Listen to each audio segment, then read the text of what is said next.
11h, Europe 1 Culture Média. Thomas Hill.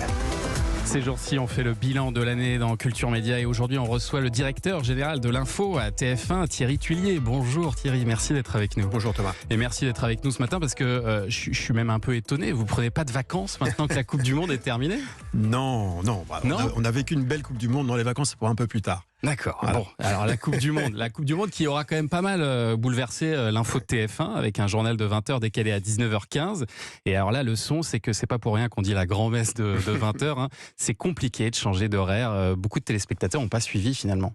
Oui, je suis tout à fait d'accord avec vous. D'ailleurs, on avait un peu anticipé, pour être tout à fait honnête, on avait vécu la même chose en 2018. On s'en souvient pas, mais avec la Coupe du Monde en Russie, on avait aussi été décalé à 19h15. Donc on connaissait un peu le tarif. Et c'est de dire, au-delà de la conjoncture ponctuelle, c'est de dire quand même la force de ce rendez-vous de 20h. C'est-à-dire, je dirais même l'horloge du 20h chez les Français. Vraiment, c'est un rendez-vous un peu comme le 13h. Il n'y a pas ça dans tous les pays. Hein. Non, c'est très particulier à la France. Et on voit d'ailleurs depuis le retour du 20h à 20h, qu'on retrouve notre public, et on est quand même, si on fait le cumul des deux 20h, c'est quand même plus de 10 millions de personnes, presque 11, voire 12 millions qui regardent un journal de 20h en France. Et alors, énorme. Le vôtre en particulier, en dehors de cette parenthèse, il se porte bien avec 5,3 millions de téléspectateurs en moyenne cette année. Enfin, si on enlève aussi la période du conflit avec Canal qui vous a fait perdre souvent le leadership face à France 2, ça a dû être une période compliquée à gérer pour vous, j'imagine. Est-ce que vous avez eu peur de ne pas retrouver vos fidèles ? Est-ce qu'il y avait de l'inquiétude dans la rédaction ? Alors, forcément, il y a de l'inquiétude quand on vit des audiences compliquées, mais on savait pourquoi. Si ça avait été, j'allais dire, du fait de choix éditoriaux contestés ou contestables, ça aurait été beaucoup plus compliqué. Là, on savait que mécaniquement, il nous manquait plus de 10% d'audience et que dans ce contexte-là, c'est très compliqué d'être leader.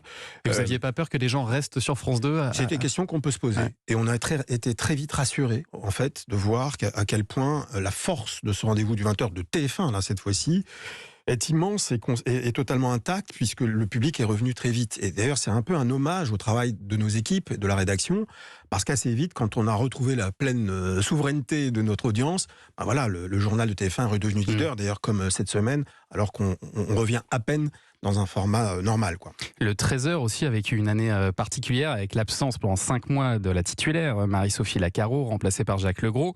Vous ne pensiez pas que ça durerait aussi longtemps, hein, j'imagine, tout ça n'était pas prévu, bien sûr. Non. Marie-Sophie Lacaro, c'est vous qui l'avez fait venir sur TF1, c'était d'ailleurs déjà vous qui l'aviez fait venir à l'époque sur France 2, je me souviens. Et pourtant, à chaque fois, il y avait beaucoup de candidats, les candidats ne manquaient pas. Qu'est-ce qu'elle a de plus que les autres, Marie-Sophie Lacaro ? Alors, il y a plusieurs facteurs. Le premier facteur, c'est quelqu'un qui a l'habitude du direct. Et je ne parle pas d'aujourd'hui, je parle au moment où on l'a fait venir. C'est très important parce qu'un 13h, c'est certes le journal qu'on connaît de TF1, c'est un journal très proche des gens, très proche des régions, mais c'est aussi un journal tout court d'information et d'actualité. Et donc, s'il arrive une forte actualité, il faut être en capacité de maîtriser le direct, ce qu'elle est capable de faire. Ensuite, c'est quelqu'un qui authentiquement est proche des gens. Et proche des régions. Elle en vient d'ailleurs. Et donc, elle était à France 3 Occitanie avant. Exactement. Ouais. Moi, je l'avais repérée lorsqu'elle était à Toulouse. Donc, on sait que c'est quelqu'un du sud-ouest et de la région. Et en effet, elle aime, c'est-à-dire très spontanément, elle ne se force pas à vouloir être proche des gens et à comprendre les régions. Donc, c'est un atout évidemment majeur pour le journal de 13h de TF1. Et puis enfin, c'est une femme. Et on a souhaité aussi féminiser les incarnations, comme l'on dit, de nos journaux. Vous avez évidemment noté quand même que le journal de France 2 à 13h progressait un peu, peut-être vous grignotez un petit peu, c'est quelque chose qui vous préoccupe ? Écoutez, quand on a en moyenne 2 millions d'écart et plus de 15 points d'écart, ce qui est à peu près unique en Europe, je veux dire, ça n'existe pas, ces écarts. En moyenne, cette année, y compris avec les soucis dont vous parlez de cette année, on est entre 38 et 39% de part de marché. Non, tout va bien. Et j'ajoute qu'elle a aussi réussi à rajeunir d'une certaine manière notre public sur notamment la population des 25-49 ans. Elle est plus puissante que Jean-Pierre. D'accord. Donc pour nous, c'est aussi un très bon signal. Et donc non, franchement, elle a fait le job. Succéder à une icône médiatique comme Jean-Pierre, dans ces conditions-là, et compte tenu de ce qui s'est passé cette année, c'est très fort, très très fort. Et puis alors Thierry Tuillier, cette année, elle a été aussi évidemment marquée par la présidentielle. Et alors c'est symbolique, mais je sais que ça a de l'importance pour les rédactions. Vous étiez cette fois-ci devant la concurrence lors des soirées électorales. Ça n'a pas toujours été le cas par le passé. Vous avez fait comment ? Est-ce que vous avez changé des choses ? Bon, d'abord, merci de rappeler en effet que c'était depuis 2007 que TF1 n'avait pas été leader sur les soirées électorales. Je suis bien placé pour en parler, puisqu'en 2012, j'étais à la tête de l'information de France Télé. Donc c'est vrai C'est vous, en fait, Non, la recette. je dis juste que on a réfléchi sur ce qui n'avait peut-être pas bien fonctionné il y a quelques années en arrière, et puis aussi sur ce qu'était cette campagne électorale particulière. Et on a décidé aussi de faire la campagne, parce que les soirées électorales, c'est l'aboutissement d'une campagne et d'une couverture médiatique. On a été très pushy, comme l'on dit en très bon français, sur cette campagne. Par exemple, toutes les déclarations de candidature se sont faites sur notre antenne. Pour nous, c'était très important, y compris des déclarations pas si évidentes à accueillir dans un journal de 20 heures comme celui de TF1. Et donc, ces soirées électorales, comme l'émission d'ailleurs de Prime, ont été repérés comme étant l'endroit où se passait cette campagne électorale. Et donc, ça a été d'abord cette recette-là, si on parle de recette, qui nous a permis de repasser devant France 2, qui est notre principal concurrent sur ce type d'événement. Et puis aussi la qualité, j'allais dire, des équipes, des choix des invités. Et donc, c'est vrai que c'est tout un travail collectif qui a été mené et qui a permis à TF1 de retrouver ce leadership qui avait été perdu depuis pas mal de temps, en effet. Oui, alors quand on est patron de l'info du groupe TF1, on s'occupe aussi bien sûr de la chaîne LCI. Et alors là, depuis la rentrée, vous avez, semble-t-il, trouvé la martingale, hein, puisque toute la grille est orientée à la hausse, y compris la matinale, qui était jusque-là à la peine. Vous arrivez à 2% de part de marché en moyenne sur les 2 derniers mois. C'est grâce à ce repositionnement autour de l'international ? Alors, c'est le fruit, oui. Certainement, il y a l'actualité malgré tout qui s'appelle l'Ukraine. Et l'Ukraine est un événement, j'entends ici ou là parfois les critiques en disant ils en font trop. Bon, je rappelle juste que c'est la première guerre à cette échelle-là sur le sol européen depuis la Deuxième Guerre mondiale, que cela implique une puissance nucléaire, que ça change nos vies. C'est-à-dire pas seulement la vie des Ukrainiens et des Russes, mais la vie des Français et des Européens, et peut-être même au-delà des Européens.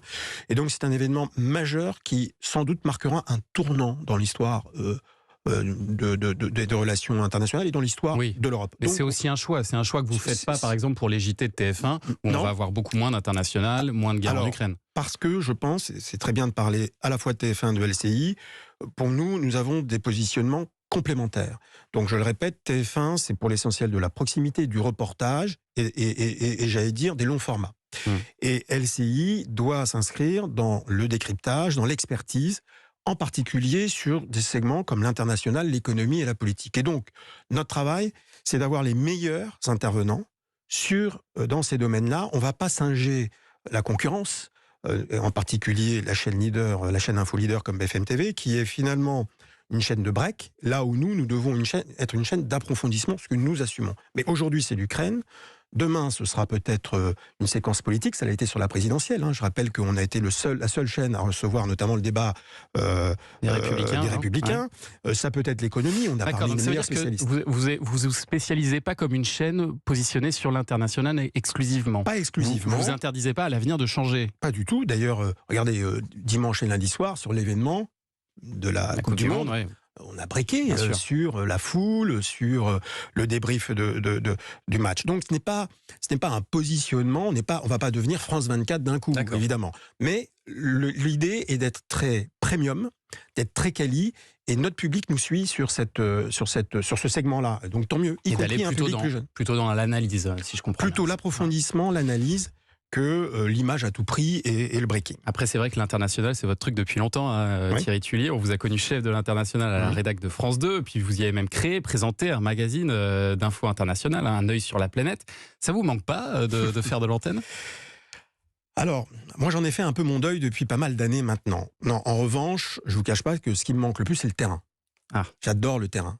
Et les terrains, notamment, où il se passe des choses exceptionnelles. L'Ukraine, par exemple.